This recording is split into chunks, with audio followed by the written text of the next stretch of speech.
Hi, everyone. This is the next edition of our Google Drive and Google Apps little webinars. Today, we're going to focus on Google Slides. Google Slides is a presentation app that is similar to PowerPoint. If you're familiar with PowerPoint, you'll notice that Google Slides is very similar.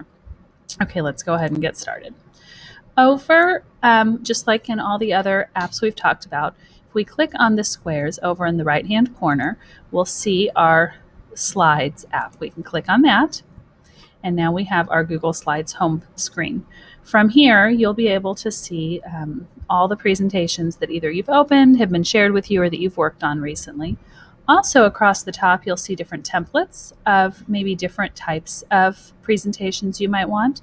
Looks like there's only 6, but if I click here on more, we see that there are several more different templates that you can choose from. Or you can start from blank, which is what I'm going to do. So I'm going to click on blank. And now I've got a blank presentation. First thing you'll notice is across the top it looks very similar to PowerPoint, and we'll talk about some of those tools in just a moment. Let's look over on the right-hand side. Here's the themes.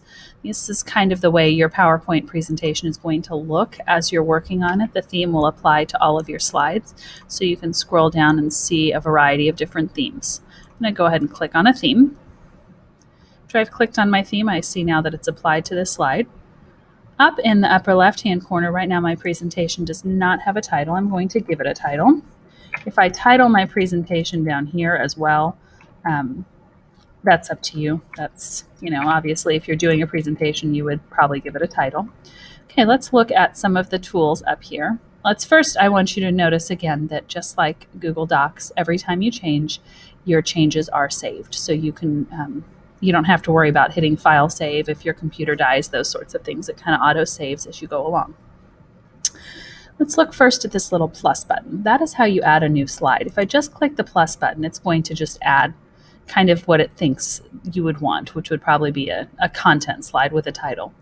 If you have a specific type of slide in mind, maybe you want a section header, maybe you want a title only, maybe you want 2 columns, you can kind of choose what you want the layout of your slide to be. So I'm just going to click on one of these. Okay, so now I've got a couple of different slides because I've clicked on a few different ones. Right, let's look here across the top at some of these menu items here. If I click on the file, I have several options. One that I want to point out that's very helpful is the See Revision History. The See Revision History allows you to see who has made changes, what they changed, and a timestamp for those changes. So if I click on that, you can see exactly what I did to this presentation as I was working on it. This is great for making sure that every student is contributing if it's a shared presentation. It's also great for when things accidentally get deleted or you realize, oh, I want to go back to the way it was yesterday before I started. You can click on any of these. Maybe I want to go back to the way it started, and I can restore to this particular revision. To get out of this, you're just going to hit the little back arrow here, and now I'm back in my presentation. I can also download this as a PowerPoint presentation. So if you finish it and you want to download it as a PowerPoint, that's certainly an option as well. Or you can publish it to the web. It'll create kind of a full screen player of your presentation to share with others. And it won't be editable. It'll just be kind of like play like a web page. Okay, let's look at the insert menu here. I can insert many different things on my presentation. I'm going to go to a blank slide to kind of look at that. I can insert a text box. So if I want a text box where I want the text to be in, this text box is movable, I can move it around and I can just type in the text box like that. I can also insert an image. If you remember from the last one, you can upload an image if you have one. You can also do a search. If I click on the search, I can do a search. If I keep this default here, it will search for images that are labeled for commercial reuse. So you're allowed to use them. They're open source images. So I'm going to search for a dog. So these are all images that you're able to use without having to worry about citing the source. Okay, so I can click on a dog that I like and I hit select, and now the image will pop in just like any other time you insert images. You can click in the corners to resize it and you can move it around where you want it, all of those sorts of things. I can also insert a link. Maybe I have a hyperlink I want to insert, Or I'm going to go to a blank presentation. I can also insert a video. This is kind of cool because I can insert a video of something that I know that I want on YouTube. So I know that there's a video that I want, and I can click on that video and I can hit select, and now that video will be embedded into my presentation. I don't have to make a hyperlink. It's now embedded into my presentation. And when I present this video is embedded into my presentation. So it'll play right here on this slide. I can also insert word art, lines, shapes, tables, animations.